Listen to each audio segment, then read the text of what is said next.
Start. I should like right at the beginning to say that I welcome the amendment which was proposed to the draft resolution by the Foreign Minister of the United Arab Republic. The amendment makes effective change, but I think it is a happier way of putting forward the idea contained in the resolution. When I had the privilege to put forward the resolution from 5 nations before this assembly, I expressed the hope that it would be accepted unanimously. It did not seem to me reasonably possible that any member of this assembly could object to the resolution. It was straightforward. It contained nothing in it against any individual or this group or that group, but it did represent a strong and passionate desire that things should get moving and that this assembly should not sit paralyzed as if it could not act. Therefore, it was with considerable surprise that I received the paper containing an amendment on behalf of Australia. I read it with care.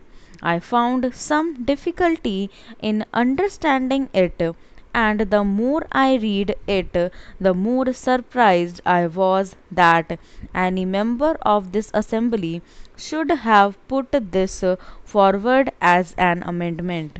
I venture to place before this assembly my reasons for this. First of all, it seemed to me quite patently that it had nothing to do by way of amending the proposition which we had put forward. It is not an amendment. I do not perhaps know the rules of this assembly, but it is not an amendment.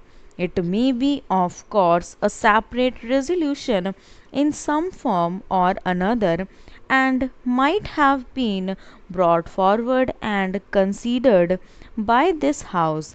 If it was so considered, I would have had much to say about it and against it.